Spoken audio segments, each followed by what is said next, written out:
أعوذ بالله من الشيطان الرجيم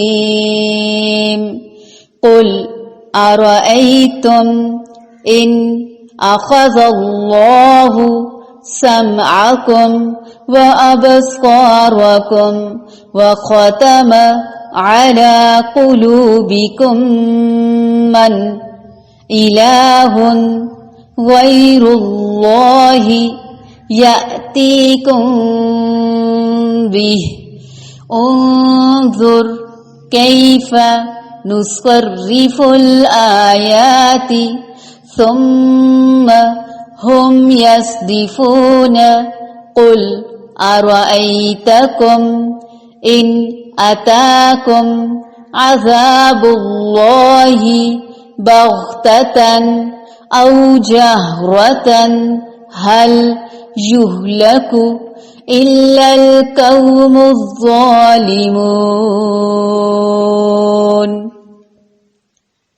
قل أرأيتم إن أخذ الله سمعكم وأبصاركم وختم على قلوبكم من إله غير الله يأتيكم به انظر كيف نصرف الآيات ثم هم يصدفون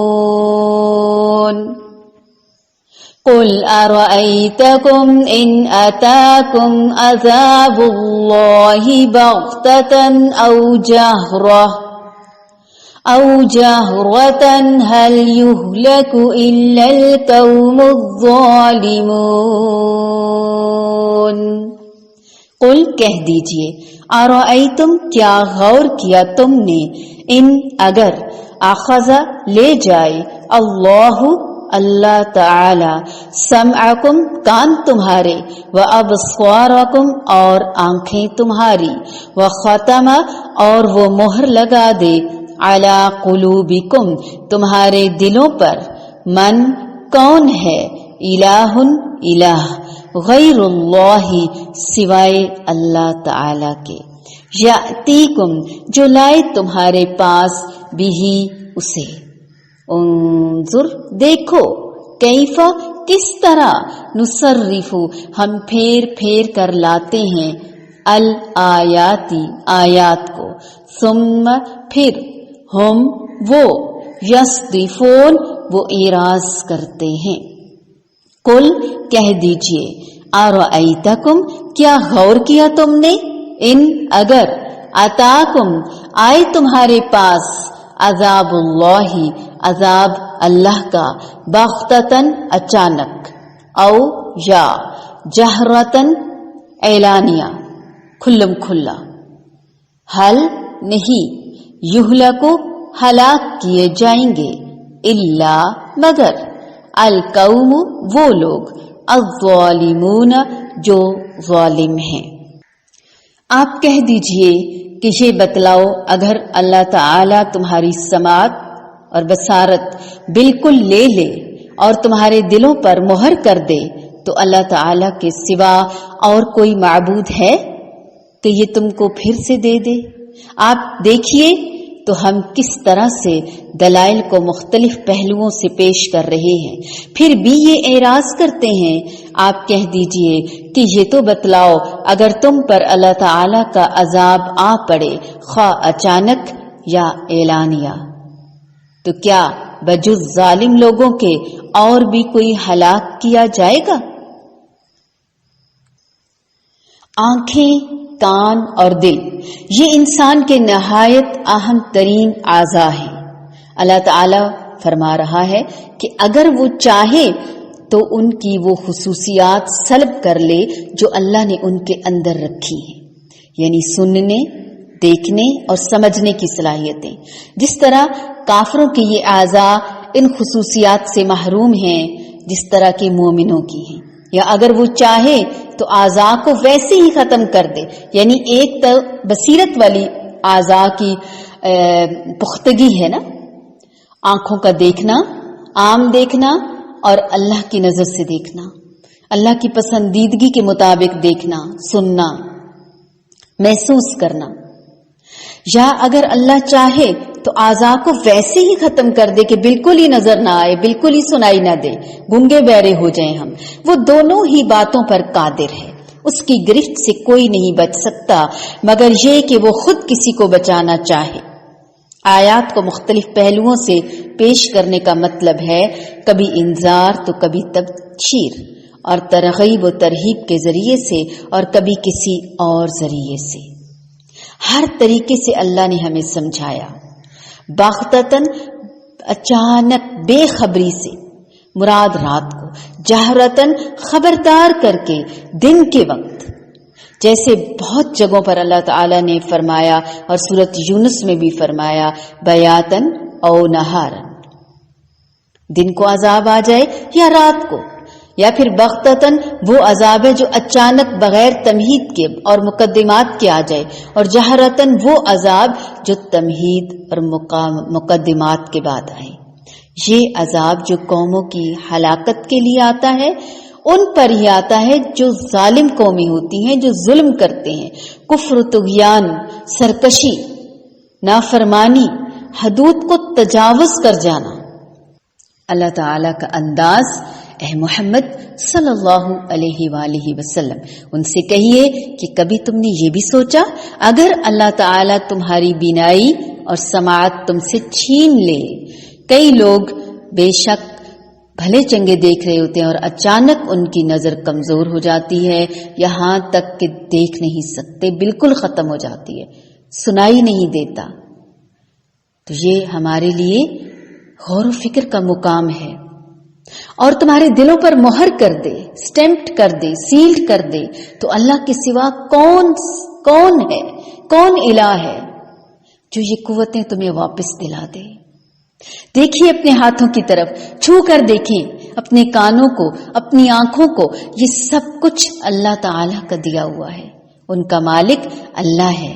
وقتی طور پر اللہ تعالیٰ نے یہ مجھے چیزیں دے دی، کیا میں اس پر شکر گزار ہوں؟ کیونکہ اگر شکر ہی ادا نہیں کیا تو پکڑ تو ہوگی نا۔ اور شکر ادا کرنے کا طریقہ کیا ہے؟ شکر ادا کرنے کا طریقہ یہ ہے کہ دینے والے کو پہچانا جائے، اس کی توحید کو مانا جائے، جانا جائے، اور ان نعمتوں کا بھرپور حق کے ساتھ استعمال کیا جائے۔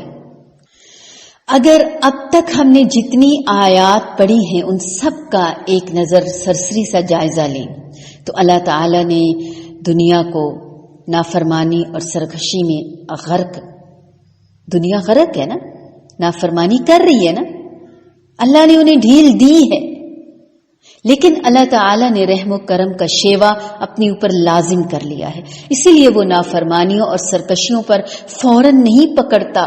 شاید کہ انسان لوٹ آئے، پلٹ آئے، اسے احساس ہو جائے، کبھی قرآن کی کوئی آیت پڑھ کر، کبھی کائنات کی نشانیاں دیکھ کر، کبھی اپنی نعمتوں کو دیکھ کر اور اپنی نعمتوں کو جاتے ہوئے دیکھ کر۔ قیامت کے روز وہ سب کو ضرور جمع کرے گا، قیامت کے دن سب سے حساب ضرور لے گا۔ صرف اللہ، کسی اور سے مدد نہیں مانگنی، کسی کے آگے ہاتھ نہیں پھیلانے۔ اللہ کا کوئی پسندیدہ، کوئی چہیتا تو ہوگا۔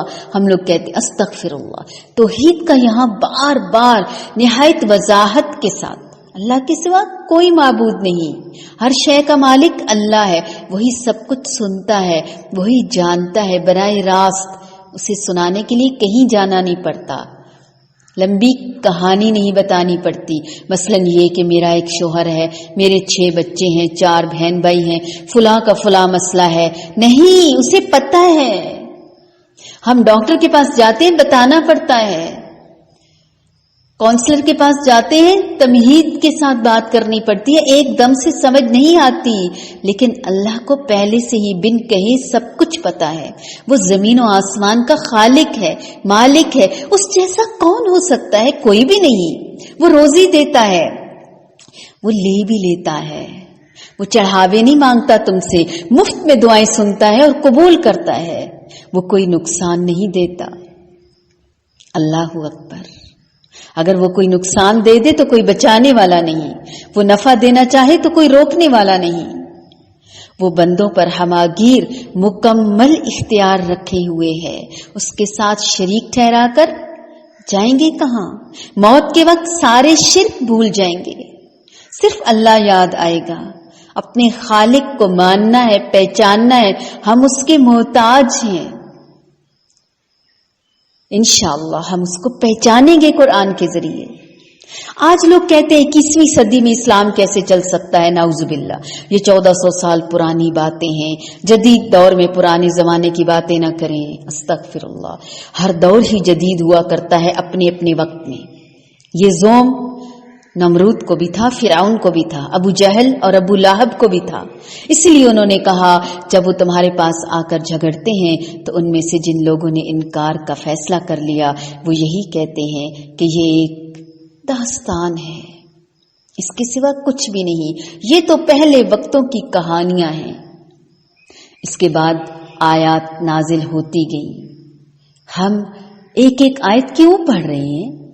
تاکہ ہمیں سمجھ آ جائے اللہ نے حق ادا کر دیا۔ انکار کرنے والوں اور اس سے لوگوں کو روکنے والوں کا جو ہولناک انجام ہمیں بتایا، ہمیں سمجھایا، ہمارے لیے سمجھنا بہت ضروری ہے۔ لوگ جب اسلام کی سادہ، صاف اور واضح بات نہیں سمجھتے تو پھر بہت تکلیف ہوتی ہے۔ اس پر تسلی کے لیے آیات نازل ہوئی۔ ہمارا کام ہے دل سوزی سے حق پہنچا دینا۔ اللہ تعالیٰ نے حضرت موسیٰ علیہ السلام، حضرت عیسیٰ علیہ السلام کو نشانیاں دی۔ نبی کریم صلی اللہ علیہ وآلہ وسلم پر اتنی واضح محسوس نشانی نہ اتاری گئی۔ اللہ تعالیٰ نے نبی صلی اللہ علیہ وآلہ وسلم کو قرآن حکیم عطا فرمایا جو ایک زندہ معجزہ ہے، جس کی صرف ایک آیت کے جواب میں بھی کوئی مثال آج تک پیش نہیں کر سکا، نہ ہی کوئی قیامت تک کر سکے گا۔ نبی کریم صلی اللہ علیہ وآلہ وسلم کو اللہ تعالیٰ نے ایک بین الاقوامی اور سائنسی علمی دور کے آغاز پر مبعوث فرمایا، بلکہ آپ صلی اللہ علیہ وآلہ وسلم سے اس کا افتتاح کروایا۔ لہٰذا اب سائنس اللہ تعالیٰ کی تمام تر تخلیقات پر سے پردہ اٹھا رہی ہے۔ ہستی کو پہچاننے کے لیے زمین، آسمان، سمندروں میں چاروں جانب نشانیاں ہی نشانیاں ہیں۔ اسی لیے اللہ تعالی نشانی کے جواب میں پرندوں، جانوروں کو پیش کر دیتا ہے۔ ہر تخلیق اللہ تعالی کی تخلیق کا عظیم شاہکار ہے، جسے پھر بھی اللہ تعالی نظر نہ آئے تو کب نظر آئے گا؟ نیشنل جیوگرافک چینل کو دیکھیں، سارے پرندے، سانپ، بچھو، شیر، ہاتھی، حسین خوبصورت مچھلیوں کے مشاہدے پر بھی اگر وہ کوڑا رہے تو وہ یقیناً اندھا، گونگا، بہرا ہی ہوا نا۔ اللہ تعالیٰ نے ایک مرتبہ پیدا کر کے ہمیں چھوڑ نہیں دیا، ہمیں بار بار احساس دلوایا، ہمیں آزاد اور خود مختار رکھا۔ اللہ تعالی لمحہ با لمحہ ہمیں خبر گیری ہماری کر رہا ہے۔ عملی زندگی کے لیے ہدایت بھی نازل فرمائی، چیک اینڈ بیلنس بھی رکھا۔ اس کا میرا تعلق ہر سانس، ہر آن ہے۔ بینائی، سماعت، سوچنے سمجھنے کی قوت، صلاحیت سب اسی کی عطا کردہ ہے۔ اگر وہ واپس لے لے کوئی لوٹا نہیں سکتا، اس لیے اسے ناراض کر کے جینا مشکل ہے۔ ڈرنا چاہیے، خوف کھانا چاہیے۔ قل ارأيتم ان اخذ الله سمعكم وابصاركم وختم على قلوبكم من اله غير الله يأتيكم به انظر كيف نصرف الآيات ثم هم يصدفون قل أرأيتكم إن أتاكم عذاب الله بغتة أو جهرة هل يهلك إلا القوم الظالمون